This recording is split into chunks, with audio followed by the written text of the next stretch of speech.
Hello, everyone, and welcome back to the podcast. This is the JRPG Report, episode 115. My name is James Fisher. I'll be your host for the next, I'd say, 30 minutes or so. It's not going to be a very long podcast. Don't have any real big stories to get into, but we've got some fun things to talk about. And I'm going to kind of save all my Xenoblade Chronicles talks for the end of the podcast, as it's definitely more of me just talking rather than news.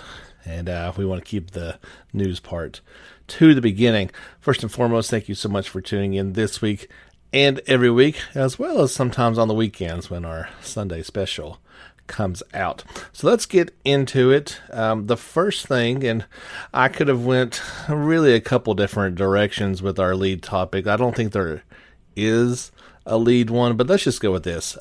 Crystal Chronicles Remastered Edition of Final Fantasy fame finally has a release date, and it's a worldwide release date. We had kind of got a story out that it was coming out in Japan on August the 27th, and there was kind of no news about Western release. Well, the next day they said, no, actually that is the worldwide release date.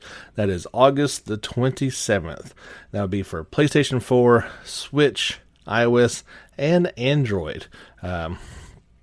This is kind of news. We've been kind of waiting on this one. Of course, this is a remaster of the old GameCube game, so a lot of speculation, including myself, was why is it kind of taking so long to bring this one out? And I kind of think that's why they were trying to implement it between the two consoles and, of course, mobile as well. So you might be saying, what is Final Fantasy Crystal Chronicles? I am not even old enough to remember playing on the GameCube, and or I didn't have one, and or I didn't have three other friends with each of us having a Game Boy Advance in order to connect. It was a whole litany of things you had to do in order to really take a full advantage of this one. So this is a multiplayer Final Fantasy experience, not an MMO, as it is 1 to 4 players RPG, and it focuses on a young group known as the Crystal Caravans. They embark on an epic journey to search for, I'm not sure how you're supposed to say this, Myrrh? Myrrh. You tell me how that's supposed to be pronounced. I don't know. This is a precious and rare liquid which is desperately needed to cleanse and maintain a crystal that protects them and their world from a poisonous gas. You, either on your own or with up to 4 friends, well, I guess up to 3 other friends, will embark on a perilous quest to explore lands full of secrets and face the dangerous monsters that lurk within. What is different about this remastered edition? Excuse me. This is just a sample of some of the things they've done. Improved visuals and audio. The game always had a unique sense of style, and with this remastered edition, has never looked or sounded better. You'll be able to explore this expansive world with updated HD visuals and even enhanced audio. There are now character voiceovers. The inhabitants of the game have been brought to life with new voice acting, and this is now introducing online multiplayer with crossplay. Crystal Chronicles is an amazing cooperative multiplayer experience. This remastered edition makes it easier than ever for people to play with. You'll be able to travel with up to 3 other players, and cross-play support means anyone who owns the game will be able to join. There are some new challenging dungeons. This features new dungeons for you and your friends to battle through. They could say more in this press release, but they'd rather you discover it for yourself. There's now a new mimic feature. They say by collecting stamps, visiting Moogle houses, or completing difficult dungeons, you'll get memory crystals, which you can use to change your character's appearance to that of various characters that you meet on your own adventure. Sounds like they've made a lot of improvements to this. It definitely got a bump up in the visual department, although it's still not quite I don't think you're going to show anybody this game and be like, oh, that looks like a brand new Switch game. It's kind of, still looks like an older game that has been remastered. Not necessarily a bad thing, because this was a game that a lot of people missed out on, including myself. I always got the idea that, that little crystal that you guys carried around your caravan, it kind of gives you that circle of opportunity to play in, that it's safe. A very unique gameplay, mechanic. Could be a little annoying at times, I'm sure, but if you got some buddies to play along with, would make it all the more fun. And by opening this up to PS4, Switch, and mobile, there should be no shortage of players that you can take this epic journey on. So again, we'll launch for all 4 platforms on August the 27th worldwide. If you're looking forward to this one, let me know. Are you a fan of the original? You can head over to Facebook on the stories that I post on it, or just make a post and let us know if you are psyched up about this one or not. Seems like just about every week we get a new character sub-episode, little trailer from the fine folks over at Bandai Namco and developer Aquaria for the Sword Art Online Alicization Lycoris upcoming game. This week we got a quick peek at Renly, Renly, and like about a minute long, as most of them are. Really doesn't show a whole lot. It's still in its original Japanese, so can't even really tell what they're saying, but then at the very end does show that, the ability to make different choices and whatnot. If you've seen one of these videos, you kind of seen them all, because they're all exactly the same. Game is still due out PS4, Xbox One, and PC via Steam on July the 10th. But I say that because we got an actual trailer from them as well, and this is kind of talking about the customization and exploration that's going to go on there. They have a pretty robust character creation device, and even down to name, and it's pretty cool what you can do with that. Here's an overview of the trailer that they sent out, and it shows you kind of what you can do with your character creation. They say in the game you have the freedom to create your own avatar. Not only that, dictate your fashion even further with transmogrification. I have no idea. I probably should look that word up to see what it means. Use weapon and armor to fully express your own personal flair and style. With the world as your oyster, exploration is just as important as hunting vicious monsters. Delve into multiple activities as you run, jump, climb, and even swim to gather the necessary ingredients to craft your own items. Smithing allows you to forge mighty weapons and added additional skills. Engrave useful accessories to gain extra powers when equipped. And before heading out to save the world, don't forget about alchemy. Craft and stock up on medicine that will come in handy during any situation. But after a long day, a hero must eat. Hunt or fish to gather the proper ingredients to whip up a delicious gourmet meal and wow your party. And they say, what's more important than food? Well, the people that you share your journey with. Sword Art Online Alicization Lycoris allows you to earn social points to understand and get to know your partners better. Build stronger bonds with one another through meaningful conversations. These bond conversations allow you to learn something new about your partner, whether it's a tender, heartfelt moment or meaningful comment. Listen to your partner by choosing the proper response to affect the conversation and take it to the next level. The game is shaping up quite nicely. Won't have to wait too much longer. This one's doing out in just a little bit over a month, and I'm sure we'll have some more character trailers, and you can check out this trailer to see exactly what they're talking about if you head over to our YouTube channel, JRPG Report. You can see all the trailers of the week and then some. Pokemon Sword and Shield fans who have started to grow a little bit weary of the game or have completed it all the way through, you do have something to look forward to and something to access with your expansion pass coming very soon, June the 17th, you can now play Expansion Pass Part 1. That is the Isle of Armor. Publisher Nintendo and developer Game Freak announced. So we'll talk about this one first. This is the first new adventure unlocked by the Expansion Pass. And this is the Isle of Armor, an island in the Galar region. Many Pokemon make this island their home, living freely amid the lush nature. The island is also home for a dojo for Pokemon battles. Players and their Pokemon will train hard to become stronger under Mustard, the master of this dojo. You can't make this stuff up. There are newly discovered Pokemon to be had, as well as new Gigantamax forms. I hope I said that right. New legendary Pokemon exclusive moves.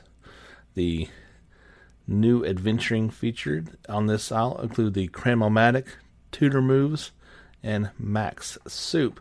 But the expansion pass is not done there, as later on, I believe they're saying this is going to be in the fall, you'll get expansion pass part 2, and it's called the Crown Tundra. A little bit more about that. This is the second area, and it's a snow-swept realm of the Crown Tundra. In this frigid yet beautiful landscape, with its jagged winter mountains and shining silvery landscape, people live in small communities where they support and rely on each other. A man named Peony will appoint the player as the leader of his exploration team in the Crown Tundra, and task them with investigating the reaches of this frozen land. Players will also be able to explore the depths of the Pokemon dens seen during the Max Raid battles. What's more, it seems several previously unseen legendary Pokemon make the Crown Tundra their home. There are 2 of them with names I don't want to try to pronounce because I will butcher them. And actually, there's a bunch more of them. New characters, a Dynamax adventure, and the Galarian Star Tournament are all a part of this new expansion. There's a new trailer to go along with that kind of shows off what you'll be seeing if you've got that expansion pass when Isle of Armor launches June 17th, and then later on the fall with the Crown Tundra. It also seems like each week we've got a different delay.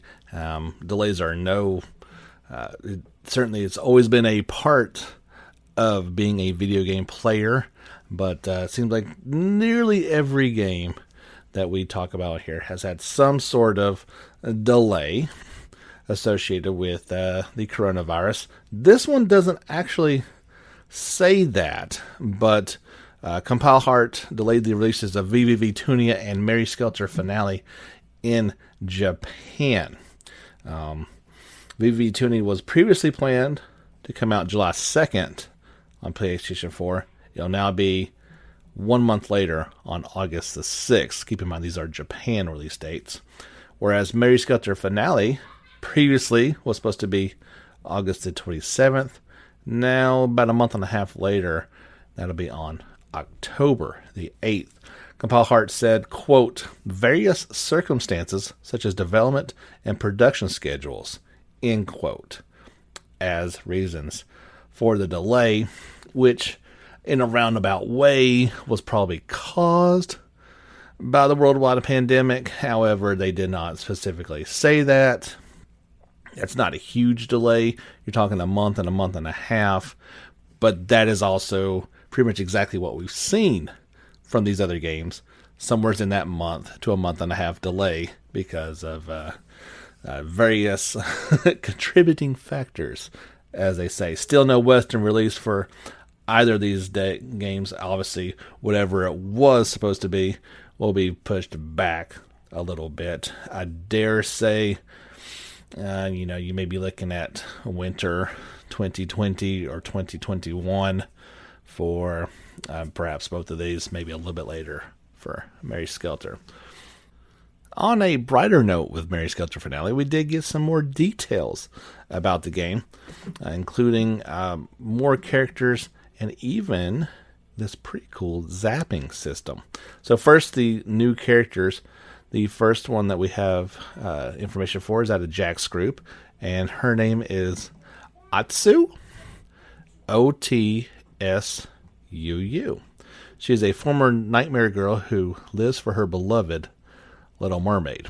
Now, keep in mind, all these names, it seems like they have fairy tale or Disney inspired or whatever names, so they're going to be all thrown out there. They say that despite trying to become Little Mermaid's true prince, she sometimes shows the bashful and soft side you expect of someone her age. In Mary Skelter 2, she had hoped for a future in which Little Mermaid lives, which disrupted the balance of the world as a result.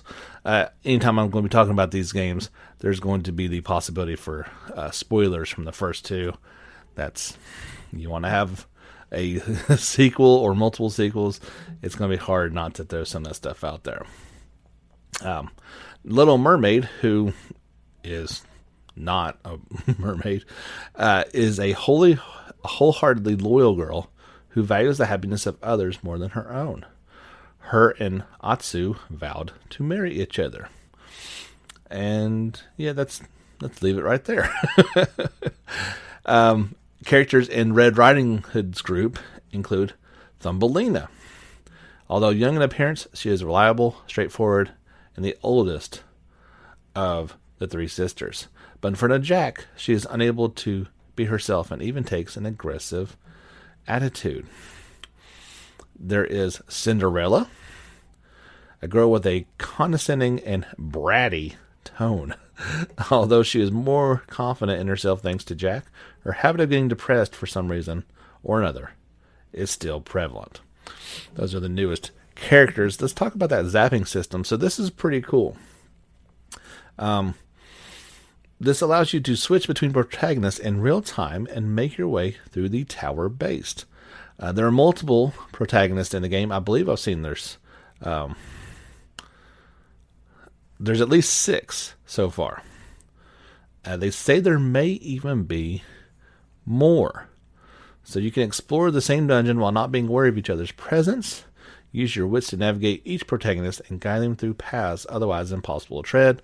You kind of know this type of games before. We've seen it in Cold Steel a couple of times as well, where you split up into groups, and in order for every group to advance, one has to go down a certain path, maybe hit a switch to open a door, that type of thing. However, with 6 of them, I don't know how much that's going to be a part of it. They do say as you progress, there may be points where you can no longer move forward. If you feel like you can do not do that because of a dead end, switch to another protagonist and explore. By solving puzzles, you can open a door for another group, allowing them to progress. But they do say that there's some sort of thing called an item dumpster found in each dungeon. You can put items and equipment possessed by each protagonist group in the box, and you can transfer them to another. So let's say you've got 3 sets of the same equipment, and you don't need that anymore. Well, put in the old item dumpster, and another group can then access that and get some better equipment. Maybe there's items that are needed. I'm not exactly sure how that works, but sounds like a pretty cool mechanic. Going to be a while before we see this game, obviously, we just talked about, but it's not looking too bad. We'll just have to wait and see. Of course, if we get this one over here, which I would say it's a decent possibility. We got another web commercial and some new images for The Legend of Heroes Hajimari no Kazeki during a recent Dengeki PlayStation live stream.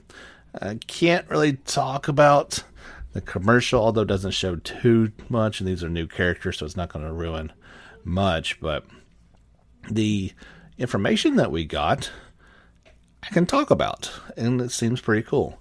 They shared these screenshots of the game's new, quote, true, I should have probably figured out how to say this word, Reverie Corridor, Reverie,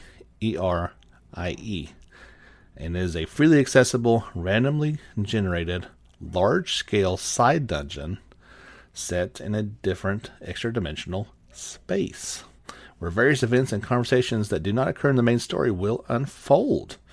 The elements you strengthen and items you obtain here can be brought back to the main story.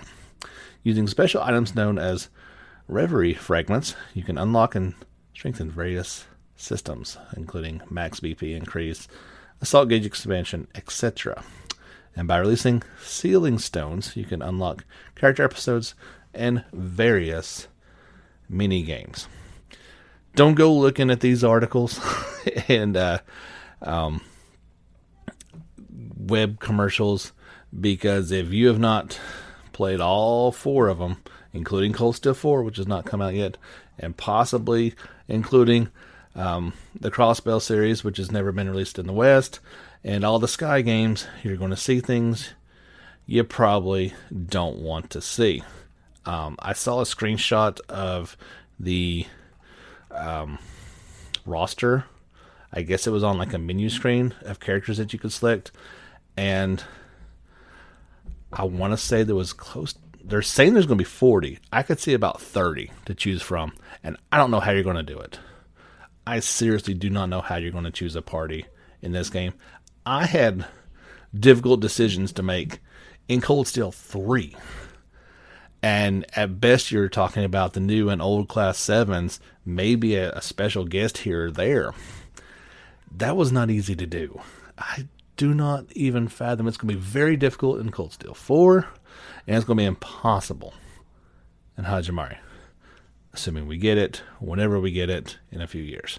But greatly looking forward to that game, and I will continue to bring you very selective pieces of information where I can going forward. Another game I am really looking forward to. It's one of those things like, sometimes games are announced and you're intrigued. It piques your interest, but ultimately you're kind of like, yeah, I just don't know. I'm not invested in that. Perhaps it's based on an anime series that you know nothing about. But for me, it's starting to kind of be like maybe Fairy Tail is starting to click some of those boxes. I still don't know. Of course, it got delayed a little bit ago back to July 31st here in North America, July 30th in Europe and Japan. So still got right under 2 months to go until this one comes out. But we got about 25 minutes of new gameplay footage. This came during the Cloud Matsuri 2020 live stream. This takes place, it's a pure chunk of the game, and it's about 2 to 3 hours into it, where the Fairy Tail Guild has come to Crocus, Crocus, the capital of Fiore, to participate in the Grand Magic Games. So I kind of skimmed through most of this. I really want to see the battle system. Of that 25 minutes, a good 20 minutes is all dialogue, kind of some exploring the town, running around, characters who I have no clue, talking with each other, and obviously if you're a fan of the anime, you're going to know what's going on. I've not watched a single episode, so I have no frame of reference whatsoever. But then it gets, they're in kind of this arena, and they start having the fight. It looks pretty cool. Like, I like the effects that are going on. It's something that has got my attention, and we'll just have to see how it pans out. It's Gust and Koei Tecmo, so you kind of know what you've gotten from them in the past. Gust has kind of made some improvements here lately. They're starting to become a bit more of a player. This one is different and new, and I may give it a shot. We'll see. It may not be one of those day one purchases, but if nothing else comes out, I may be leaning towards it. How are you feeling about it? Is it on your radar? Are you just completely dismissing it?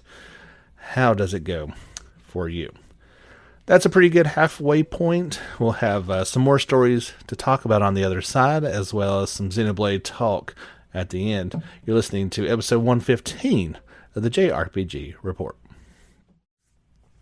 All right, now that we got that all taken care of, let's get back into the news. we got a confirmation that Death End Request will launch for PlayStation 4 and PC via Steam this summer. In North America and Europe, publisher Idea Factory International announced. Now that I'd say it's probably going to be late summer, considering how we are 20 days away from summer beginning, and they weren't committal to even a month time frame. But you're probably talking about that late August into September region, somewhere's in there. Additionally, the publisher they put out the opening movie. You can check that out over on YouTube, JRPG Report. And they also shared some details on the game's day and night system. Now, gameplay is split between 2 time periods, day and night, obviously. During midday, you can visit the dormitory and explore La Gloria to search for clues. As evening sets in, the town metamorphoses into a haunted shell of itself. In the shadows sneak carnivorous creatures of the night. Players must delve into both day and night to learn in full what horrific secrets are buried beneath this secluded town. They ask, will Mai survive long enough to find her younger sister? Shaping up to be an interesting game. It looks pretty cool. We'll just have to wait and see when we get it in the West sometime later on this summer. Genshin Impact gave us its latest character, and that is Chongyun. Chongyun. MiHoYo updated their official website and gave us this character. Here is the description of it. He's an exorcist who roams the land of Lyri as his base of operations. Evil spirits fleeing wherever he goes. As heir to a clan of exorcists, he has always possessed abilities superior to most. However, these abilities are not the result of training, but an inborn trait. Congenital positivity. His quote is, once I have rid this world of all evil spirits, I will break with my abstinence and go to the hot springs. Apparently the guy likes hot springs. Genshin Impact is getting closer and closer to an eventual release date sometime in 2020. You can still sign up for the closed beta, which will be held sometime in Q3. Head over to just Google Genshin Impact, and I'll get you over there to their website. P-Cube Asia took to Twitter, and they were going to announce that the Western release of the ridiculously long titled Is It Wrong to Pick Up Girls in a Dungeon? Infinite Combate. I guess that's how you say it. There's a E at the end of combat. It has been delayed until summer 2020. They'd already missed that original release date of early 2020 in that release window, so they're now saying sometime later on this summer. Of course, they cited delays with COVID-19 lockdowns in Japan as the reason for the date being pushed back. It has already been in Japan. It released back last November. But yeah, it's still going to be probably a little bit longer. It's supposed to release for PlayStation 4, Switch, and PC via Steam at some point in time. If you were like myself, and before Final Fantasy VII Remake came out, you were frantically trying to find a Butterfinger or a Crunch Bar, or there was one other one that you could have gotten, Baby Ruth's. Turns out you didn't have to do that, because now the Tifa theme that you got by consuming that candy and putting the special codes and all that fun stuff, that theme is now available for all PlayStation 4 owners. However, I greatly enjoyed not only the amazing theme that came with it, but the Crunch Bar was delicious. So I have no regrets whatsoever. But if you were holding out and didn't want to spend those couple bucks to get that theme, I can't blame you. But you can now download that for free via the PSN store. The turn-based strategy RPG Banner of Maid will launch for PlayStation 4, Xbox One, and Switch sometime in 2020. Publisher CE Asia and developer Azure Flame Studio announced. The game first launched on PC in China back in May 2019 and was followed by PC releases via Steam and Western markets back in February. They're saying it's coming to consoles sometime this year. This game is very interesting. It's definitely a strategy RPG with some turn-based combat thrown in there, but it's set during an alternate French Revolution timeline. So you've got historical figures kind of thrown in there, army battles, generals, all that stuff. I'm not sure if it's going to have people going to the guillotine or not, but it's an interesting idea. I'm always kind of think that's cool when they take actual historical periods and then make games in there. The Shadowheart series is one of the first ones that come to mind. A really well done way of doing that. So I've actually got a couple of Xenoblade Chronicles, I'm throwing up the old air quotes there, news stories to tell you about before we talk about my gameplay experience. The fine folks over at the Good Smile Company are getting together with they've done this for previous Xenoblade Chronicles 2 characters, but now it is being reported that they're going to be working on a Milia figure. I'm sorry if I pronounced that incorrectly. I've not gotten to her quite yet. Or Mila. Everyone's got a different way of pronouncing their name. So it is coming soon. They're calling this a scale figure. And it's kind of so early in development, they don't have a prototype yet, but they have announced that they're going to be doing that. The company usually does a 1/7 scale.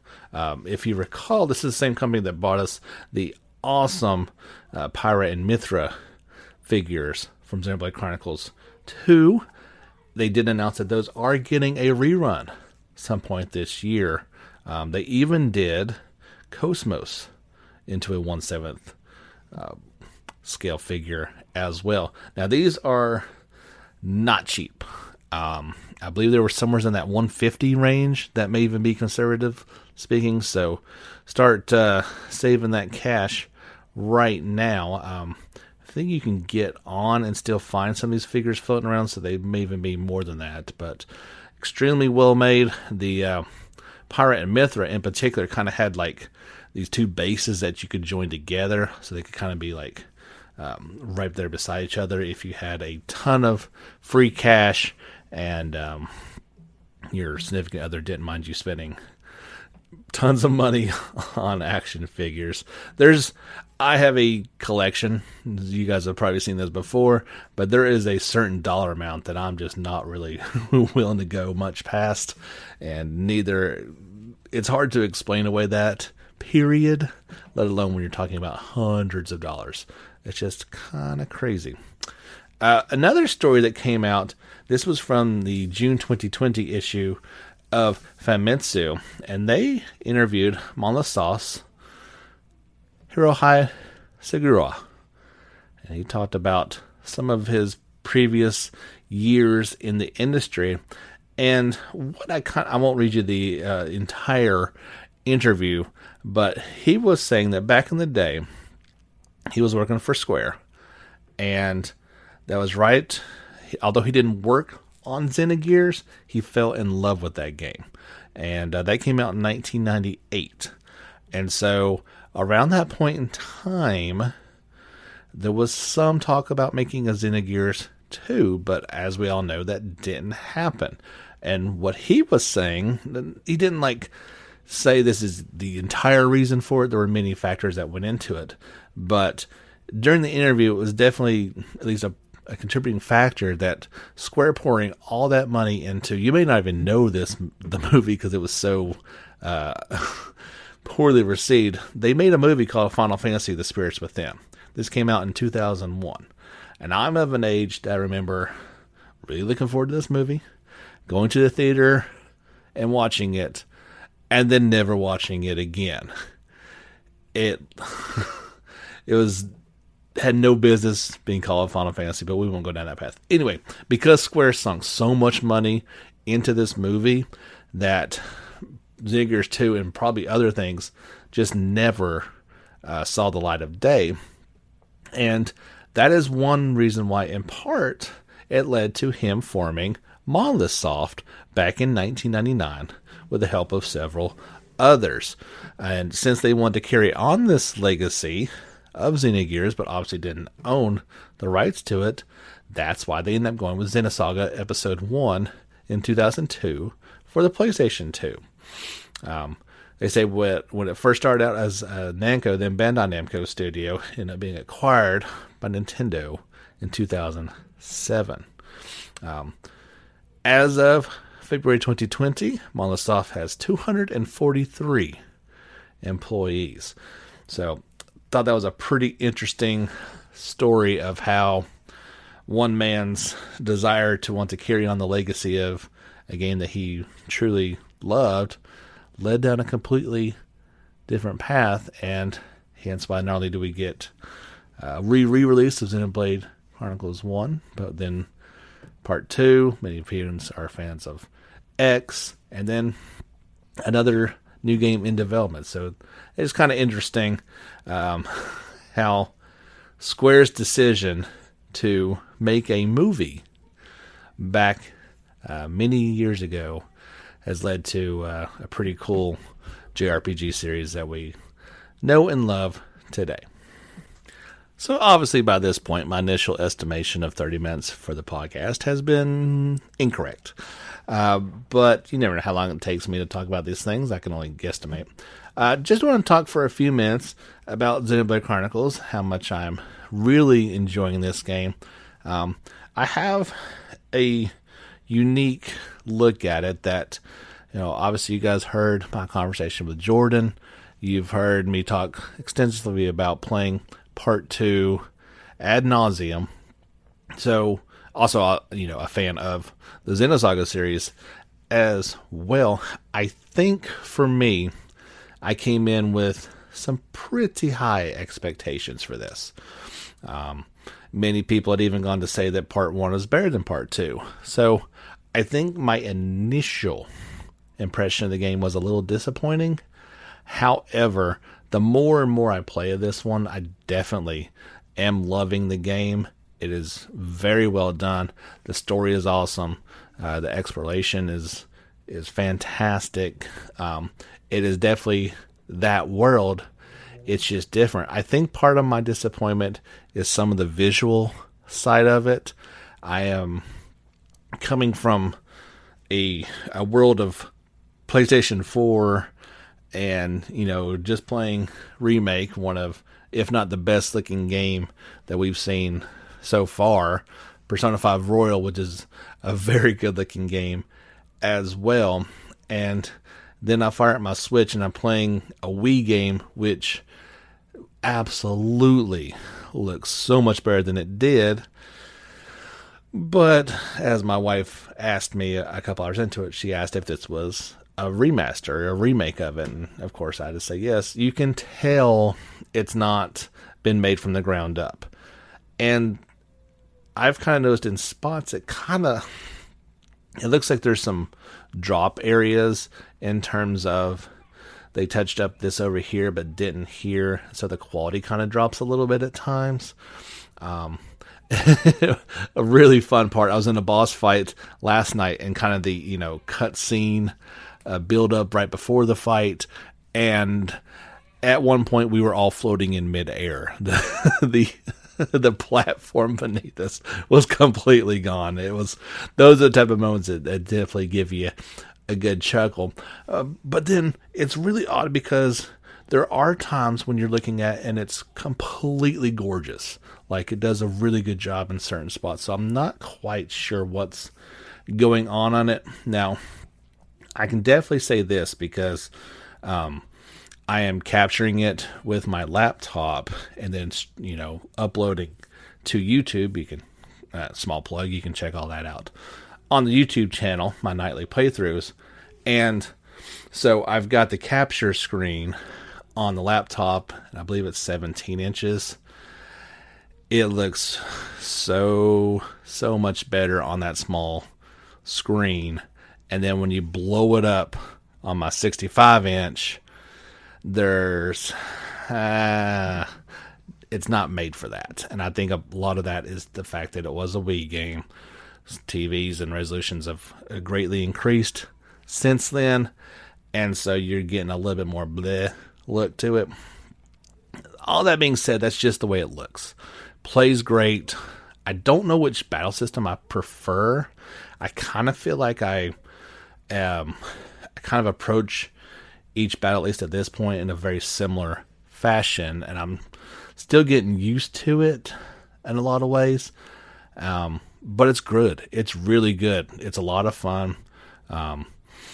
I've definitely grown attached to the characters, and I just got to a certain point. I think I'm in that 12 to 15 hour range right now, where the story is really starting to pick up. I've got a few more characters who just got introduced, and I'm now, actually tonight when I load it up, I'll have to make that first party choice. And so isn't that always the part of the JRPG that you kind of love and dread at the same time? If you've got a party that you love, you don't want to mess with it. If you got a couple people that you could care less about, you can't wait to get them just new characters. I think right now, it's just 3 people in the party. I like the way they work. It works well. And I just got 2 more. And I'm not real sure how it's going to work. There's one that I'd really like to get in there, but I don't know who I'd take out to make that happen. Maybe it's a point, with Xenoblade, it's interesting because while there's healing in battle, once the battle is done, your characters slowly, it ticks back all up. Well, not slowly, it's pretty quickly, a couple seconds and you're back to full health. Same thing if you jump off a cliff. You're probably going to be okay as long as it's not a big cliff. You may survive it and your health will come right back. So unless there's an enemy just waiting to pounce on you, healing is only really necessary when you get a big group of it or for boss fights. So maybe I can just kind of go, big offensive for a while and see how that kind of works out. There's multiple ways to play in terms of difficulty. There is that casual mode that we talked about. You can play it normal, and there's an expert as well, which you can adjust your settings. You can set to where you're not really getting experience. Now, and Jordan we've been texting back and forth. He told me about this, that you're probably going to need to grind a little bit more than maybe you're used to. And one of the reasons why I do side quests the way I do it is that gets me the levels that I need, usually in order to be fine. And I got about 2 hours into the first cave, quote-unquote, dungeon, and faced a unique enemy who was probably 2 or 3 levels below me, and he just wiped the floor with me. It wasn't even funny. A few hours later, I get to a big boss fight, and it's not even close. I'm just completely destroyed. At that point, I knew I needed to go do some grinding, go do some side quests, level up a little bit. And when I went back, by that point, a couple hours later, this wasn't a 10-minute go find a few people. You had to really do some serious grinding to do that. And everything was fine. And then at some point last night, I get to an area where not only are boss fights and unique monsters tough, you can get ganged up on pretty easily. So I had one unique monster, which I probably could have handled on its own just fine. But then here comes all his friends. Here comes a battle group that weren't necessarily supposed to be part of it, but they kind of got sucked into it. So I might have been facing 10 people at the same time, or animals, whatever you want to look at it. And it was just not going to work. I probably do that 2 or 3 times until you kind of pick them off and fight your battles a little bit more smartly. You just can't go in willy-nilly, but I'm learning it. I'm getting a appreciation for it. what's really fun with this one is all the customization. So, not every piece of equipment, but darn near most of it, you can equip. Helmet, chest armor, arms, legs, and feet all have visual armor to them. So, and you can mix and match those, and you can pick what armor that you're actually equipping. So you pick the best one, but then you can choose which piece you want to show. So as long as you've acquired that piece of armor, you don't have to have it with you actively. As long as you've acquired it, you can choose that as one of your appearance options. So let's just say you want to keep the original look for the entire game, you can do that. If you got something at the beginning that you really liked and you want to stick with it, fine. If you got something new and miss and match, a lot of different options that way. I was very impressed and have found myself kind of mixing and matching until I find something that I enjoy. You can take the helmet completely. You can run around in your underwear. I mean, you don't have to have the helmet. You can choose the no look of it. That's always, I don't wear the helmets because they just are kind of ridiculous to see them on there. But I'm really digging some of these customizations, and if it weren't for that visual aspect, I think I'd be like head over heels with this one. I'm not saying don't get it. It's a fantastic game. It's something that everybody's going to want to experience, and I'm not even got until the real juicy bits yet, and I'm already pretty hooked on it. But it's kind of just one of those, like, I was at the mountaintop with the remake and how pretty it was. So no matter what kind of came after that, it was not going to be as pretty looking. And we know the Switch's limitations. It's not going to be able to compete with the PS4, especially not a Pro. I realize that it's just kind of hard to look at sometimes. I think a lot, and one other factor, which is purely on me, is I played Part 2 a lot in handheld mode. I did not play it on the TV as much. I can't remember the exact circumstance of that. But now I'm playing on the TV, and so some of those deficiencies are a little more glaring, I think. Like I said, that's pure on me. Nothing I can do about it. But great game. Lots of fun. Definitely recommend it. I believe you will enjoy it as well. That's going to do it for episode 115. I hope you have enjoyed our news stories and my ramblings about Xenoblade Chronicles. You knew we were going to get something at some point in time. We'll be back on Sunday with a special. I don't know what's going to go on. Like, I kind of previewed in the last Sunday special that we're at this point in time to where news can break any day. We're waiting for a lot of things to come out. State of Plays are going to be coming out. We've got IGN Days of Summers coming out. We've got all the announcements that were supposed to come out around E3. So, very strong possibility that some of our Sunday specials are going to get turned into another podcast. And I can't tell you what's going to happen. I'm not really going to be making plans to do something because something could definitely pop up in the next couple of days. So I've got a couple of ideas on the back burner to fall back on. Ideally, I'd love to have 2 podcasts a week for the month of June because it should have some big stuff in it. And I don't want to wait. You know, if something came out tomorrow, I don't want to wait 6 days to report to you guys. I don't feel like that would be doing anybody any justice. So I'm kind of keeping it a little bit fluid right now and keeping myself able to cover things. So you're not going to hear previews for upcoming podcasts. I'll just bring them to you, and hopefully they'll be amazing and awesome. Don't forget, give us a like on Facebook, subscribe, and give us likes on YouTube, and you can follow us on Twitter. I'll be retweeting not only the latest news on there, but also some cool things that pop up. A lot of cool artists, putting their spin on characters in the JRPG world. I like to share those type of things. So you'll definitely want to follow us on all the socials. I keep them updated as often as I can. Support the podcast either at the bottom of the link for Anchor, or check out Patreon for JRPG Report. I'll be more than happy to accept your support. Till next time, guys, that's going to do it for episode 115. My name is James Fisher. Thank you so much for listening in. Get back out there and level up.